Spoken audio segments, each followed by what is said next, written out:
Paul, I'm so pleased that you've been able to join us today. It's wonderful to have a conversation about these incredibly exciting times. I wanted to start by saying that you're the reason I'm on this journey personally. When I was in California visiting world leaders, obviously the Better Meat Company was one of the first places I went.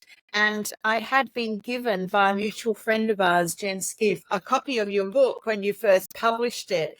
Lisa, it's a real pleasure to be with you, and thanks for coming to the Better Meat Co. I think it's funny that you were on a U.S. tour. You could have gone to the governor's mansion in California. You could have gone to the White House, the U.S. Capitol, but the Better Meat Co. was on your list of monuments to which to make a pilgrimage. So we are very honored and grateful to host you. And for those who don't get a chance to come to the Better Meat Co. in Sacramento, California, the lab has a large, about maybe like 40 foot or maybe like a 13-meter wide mural.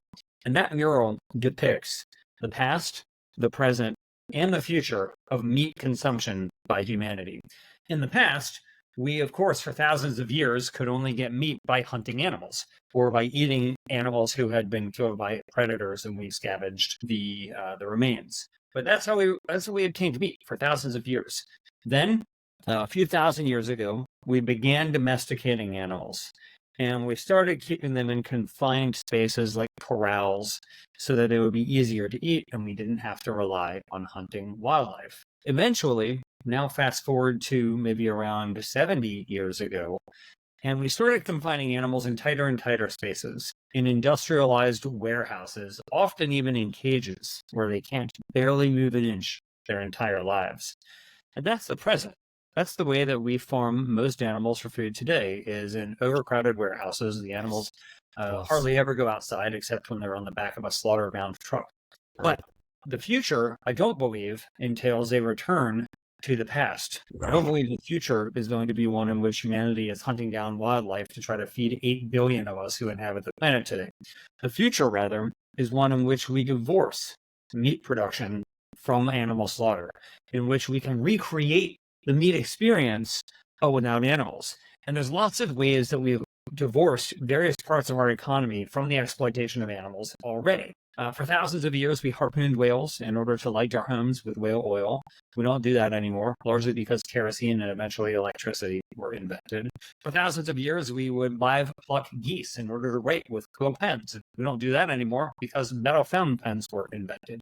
And so when you look at all of these areas of animal exploitation that ended, they usually end not because there is a humane campaign or a sustainability concern that is raised. Rather, they end because there's a new innovation that renders the old practice obsolete, that makes the thing that we had done for thousands of years seem archaic. And I believe that with technologies like what we at the Better Meat Co. are pursuing through the microbial fermentation process to recreate meat without animals, that we will one day see a factory farm as archaic as we today see a whaling ship. You're the former Vice President of Policy Engagement for the Humane Society of the United States, which is, of course, the world's largest animal protection organization. You're a TEDx speaker, an inductee into the Animal Rights Hall of Fame, and you've written innumerable articles on animal rights.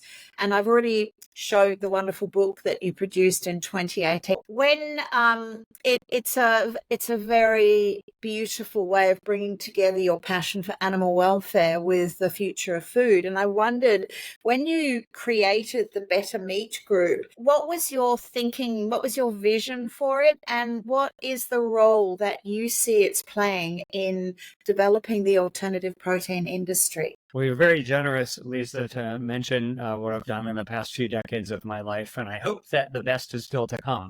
But for my entire life, basically, I have been devoting it to trying to create a better, more kind, more humane world for animals. And for a very long time, humanity has not really given much consideration to the interests of non-humans. And I think that in the future, people may be appalled by the things that we so casually did to animals in the past.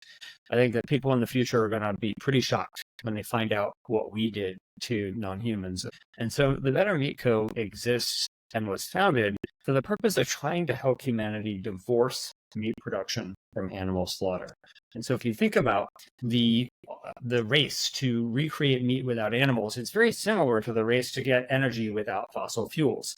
As an example, there are lots of ways that we can make energy without fossil fuels: wind, solar, geothermal, etc. Right? Well, there's lots of ways that we can try to create meat without animals. One of them is plant-based meat. These are things like the Impossible Burger or the Beyond Burger. These essentially take plants and turn them into things that look and taste like animal meat.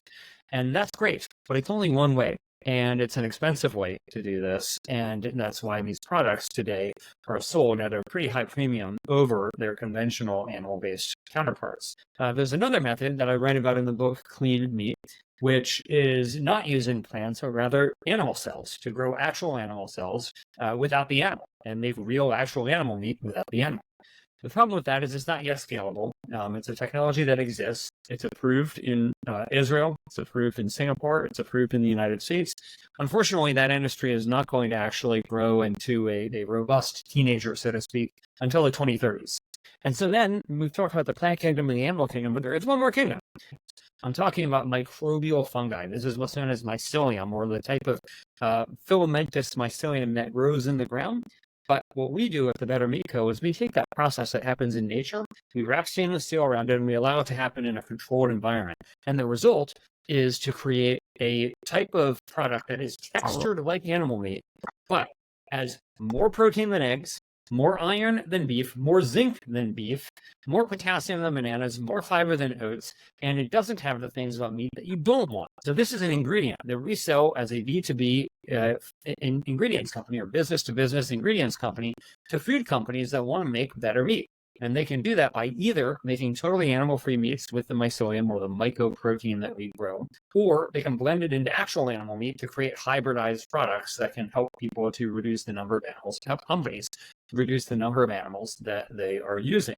So that is what this company was envisioned as an ingredients company to help food companies move toward a future in which they're less reliant on animals than they have been in the past.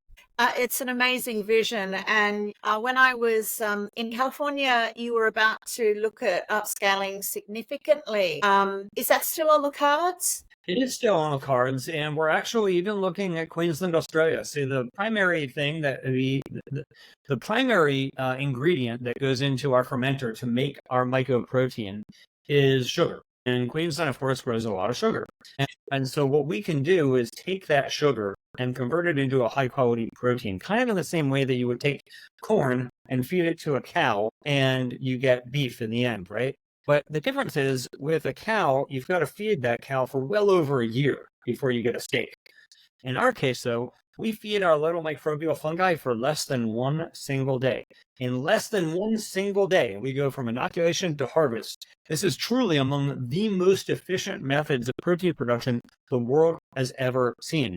And so right now, we are looking for that type of infrastructure to plug into. And so our aspiration is to find the right partner, preferably in the form of a sugar company, that wants us to co-locate with them and take their product, have a guaranteed buyer for it, put it into our fermenters, and create the next generation of alternative meat ingredients that can be consumed, yes, of course, in Australia, but also in Asia and beyond.